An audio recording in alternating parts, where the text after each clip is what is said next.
This is a building that is dedicated to the production and the premiering of unique, original pieces of art. It is also a very, very important piece of new civic infrastructure for Lower Manhattan. And both of these come with an incredible amount of vitality and energy. And we must figure out an appropriate way for this energy to exist directly adjacent to the single most important memorial on U.S. soil.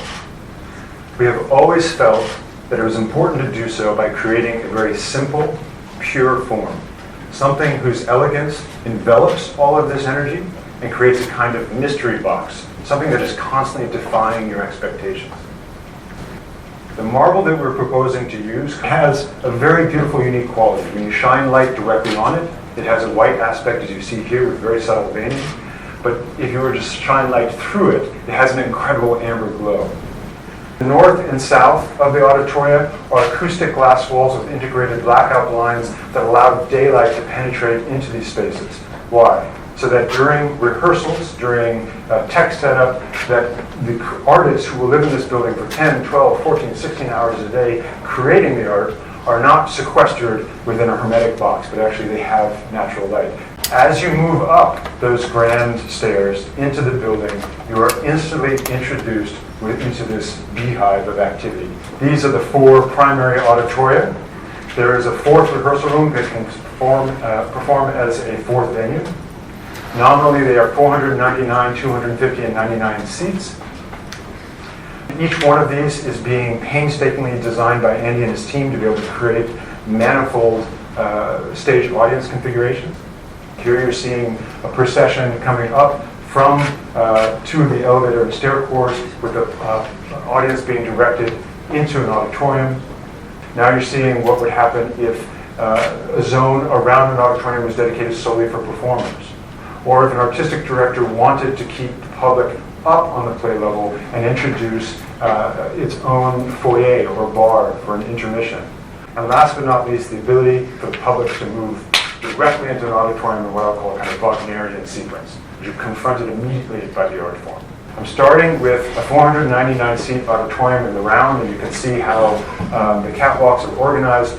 And the first thing I'm going to do is lift the first acoustic guillotine wall. Now you go from 499 seats to about 600 seats, and you're in a configuration that, for instance, could handle a theater, but could also be the venue for the Tribeca Film Festival. I lift the next wall, and suddenly you have a dance performance in which you have a very, very deep backstage because we have co-opted the 250-seat auditorium. If we lift everything out, now what you have is a massive space in which we can have 1,200 people seated for a rock concert or another kind of music venue. Looking at the 250-seat auditorium, the same kind of thing. So this is theater in the traverse with a balcony. That balcony can fly. The back wall is another one of these guillotine walls. It has one behind it. If we lift both of those guillotine walls, all of a sudden you can create a large space with a flat floor. We open up the blinds such that daylight comes in, and this could be a performance art space, it could be an art venue, it could also be something that you simply use as a revenue-generating event.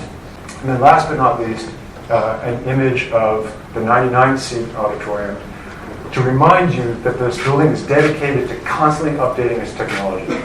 So showing an immersive environment where instead of creating conventional scenography, you can use film, you can use video, you can have holograms, such that you might be in a forest with trees moving.